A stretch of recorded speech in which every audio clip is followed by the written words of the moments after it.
Welcome to my channel learn geography.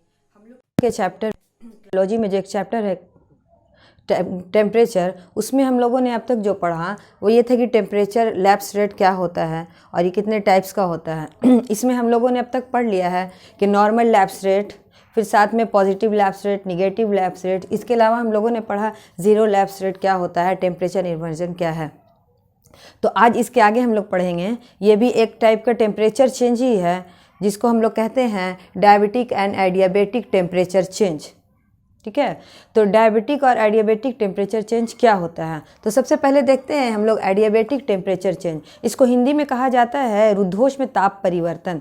रुद्धोष्म ताप परिवर्तन क्या है, अगर हम इसका इस शब्द को तोड़ कर देखें तो रुद्धोष्म जो है रुद्र प्लस उष्मा से बना है। रुद्ध क्या है, अवरुद्ध होना, यानी जिसमें उष्मा जो है अवरुद्ध हो जाती है, रुक जाती है।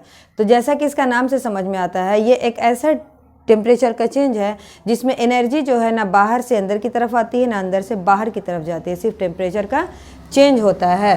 एडियाबेटिक टेम्परेचर चेंज असल में ये है कि ऊपर उठती हुई वायु, धरातल से ऊपर उठती हुई जो वायु होती है, इसमें जो चेंजिंग होती है, ऊपर उठती हुई वायु और नीचे बैठती हुई वायु, जो वायु ऊपर उठ रही है और जो नीचे बैठ रही है, इसमें जो टेम्परेचर का चेंज होता है उसी को कहते हैं एडियाबेटिक टेम्परेचर चेंज, यानी कि रुद्धोष्म ताप परिवर्तन। ये दो टाइप का होता है, एक होता है शुष्क रुद्धोष्म ताप परिवर्तन और दूसरा होता है आर्द्र रुद्धोष्म ताप परिवर्तन, ड्राई एडियाबेटिक और वेट एडियाबेटिक।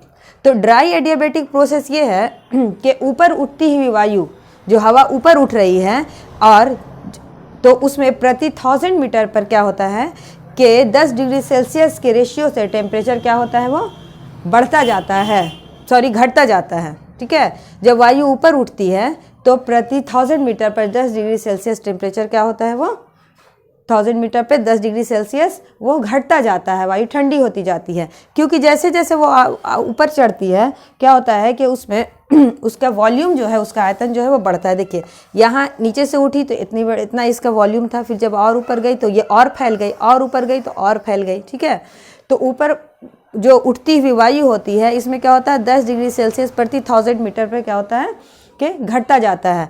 और जब यही वायु नीचे बैठती है तो इसमें भी 10 डिग्री सेल्सियस प्रति 1000 मीटर पर इसमें गर्म होता जाता है, यानी कि तापमान इसमें बढ़ता जाता है। तो उसको कहते हैं शुष्क रुद्धोष्म ताप परिवर्तन, यानी ड्राई एडियाबेटिक प्रोसेस चेंज। ठीक है, तो अब आप सोचेंगे कि जब मैंने पढ़ाया था सामान्य ताप परिवर्तन दर, यानी कि नॉर्मल लैप्स रेट, तो नॉर्मल लैप्स रेट और एडियाबेटिक में चेंज क्या है। तो देखिए नॉर्मल लैप्स रेट में क्या होता है कि तापमान में सिर्फ परिवर्तन होता है, कि जैसे जैसे हम अर्थ के सरफेस से ऊपर जाएंगे तो तापमान में थर्मामीटर में जब मेज़र करेंगे ट्रोपोस्फेयर के ऊपरी भाग में, जैसे ही हम अर्थ से ऊपर जाते हैं तो हम जब टेम्परेचर में मेज़र करेंगे उसको, तो हमें तापमान में परिवर्तन मिलेगा। लेकिन रुद्धोष्म ताप परिवर्तन जो होता है एडियाबेटिक चीज, इसमें क्या होता है कि वायु जो ऊपर उठती है, जो मूवमेंट करने वाली वायु होती है, उसकी बात हो रही है ना। जबकि सामान्य तापपतन दर में स्थिर वायु की बात होती है, और इसमें मूवमेंट करने वाली जो हवा होती है, जो वायु होती है, ये जो ऊपर उठती है और नीचे बैठती है, इसके टेम्परेचर में जो चेंजिंग होता है उसी को एडियाबेटिक चेंज कहते हैं। ठीक है, तो ये हुआ शुष्क रुद्धोष्म ताप परिवर्तन, ऊपर उठती वायु और नीचे बैठती वायु। ऊपर उठेगी तो वायु क्या है, वो ठंडी होगी 10 डिग्री सेल्सियस प्रति 1000 मीटर पे, और जब नीचे बैठेगी तो भी 10 डिग्री सेल्सियस प्रति 1000 मीटर पर ये गर्म होती है।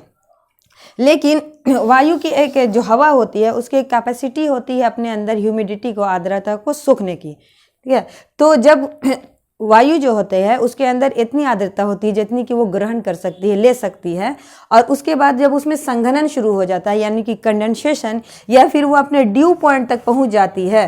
ठीक है, मान लीजिए कि ये पर्वतीय भाग है। ठीक है, हवा जो है इस पे से ऊपर चढ़ना, पर्वतीय ढाल के सहारे ऊपर चढ़ना शुरू हुई, तो जब ये ऊपर चढ़ेगी तो क्या होगा कि 10 डिग्री सेल्सियस इसके तापमान में प्रति 1000 मीटर पर तापमान क्या होगा, वो कम होता जाएगा। ठीक है, और एक पॉइंट पे पहुंच के क्या होगा कि इसमें कंडेंसेशन स्टार्ट हो जाएगा। तो अब इसके बाद जब वायु फिर ऊपर चढ़ेगी तो क्या होगा कि इसके तापमान में प्रति 1000 मीटर पर 5 डिग्री सेल्सियस की कमी आएगी। तो इसको क्या कहते हैं हम लोग, आर्द्र रुद्धोष्म ताप परिवर्तन, यानी कि वेट एडियाबेटिक टेम्परेचर चेंज। यानी संघनन या ओसांग के बाद जब वायु ऊपर उठती है तो उसमें जो तापमान परिवर्तन होता है वो 5 डिग्री सेल्सियस प्रति 1000 मीटर पर होता है। इसी को आर्द्र रुद्धोष्म ताप परिवर्तन कहा जाता है। तो हम लोगों ने समझ लिया कि ड्राई एडियाबेटिक क्या है और वेट एडियाबेटिक टेम्परेचर चेंज क्या होता है। तो इससे एग्जाम्स में हमेशा क्वेश्चंस पूछे जाते हैं, ठीक है। तो जब वायु क्या होती है कि वेट एडियाबेटिक प्रोसेस से जब ऊपर उठती है तो क्या होती है, इसके तापमान में 5 डिग्री सेल्सियस की कमी होती है।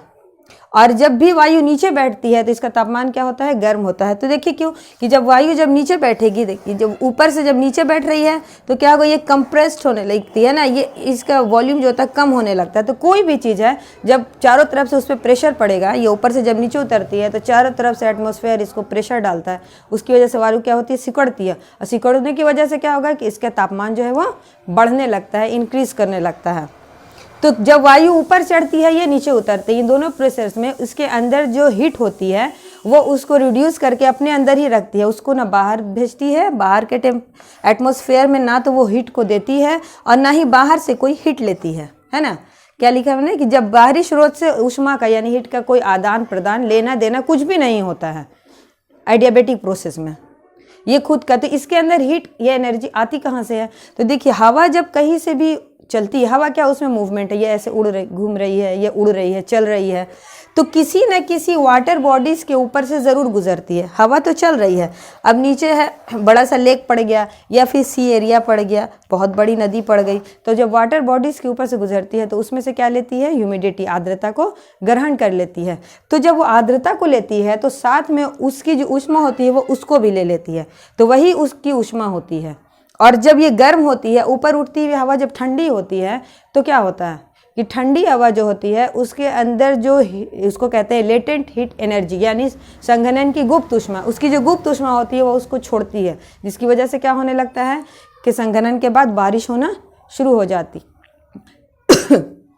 जब मैंने लोकल विंड पढ़ाया था तो उसमें मैंने चिनूक और फॉन पढ़ाया था, तो उसमें यही प्रोसेस बताया गया है कि चिनूक के पहाड़ी ढाल पर जब ये हवा चढ़ती है चिनूक और फॉन तो क्या होती है, वेट एडियाबेटिक प्रोसेस से पहले क्या होती है, ऊपर चढ़ के वो तेज़ी से ठंडी होती है, फिर वेट एडियाबेटिक प्रोसेस से उसमें संघनन होता है, फिर बारिश होना शुरू हो जाती है। दूसरा है हमारा डायबिटिक प्रोसेस, ये इसके अपोजिट होता है। डायबिटिक प्रोसेस में क्या होता है कि वायु का जो वॉल्यूम होता है एयर का, उसका वॉल्यूम और उसकी ह्यूमिडिटी में कोई चेंजिंग नहीं होती है, सिर्फ उसके टेम्परेचर में चेंजिंग होती है, उसी को डायबिटिक प्रोसेस या डायबिटिक चेंज कहते हैं, ठीक है। जबकि एडियाबेटिक में क्या होता है कि आयतन, जैसे मैंने बताया कि वायु का जो वॉल्यूम होता है भी बढ़ता है और उसके ह्यूमिडिटी में भी घटना या बढ़ना दोनों होता है। तो ये था आज का हमारा चैप्टर एडियाबेटिक और डायबिटिक चेंज। तो फिर तब तक इसको समझिए, मिलते हैं फिर नेक्स्ट वीडियो में। Take care.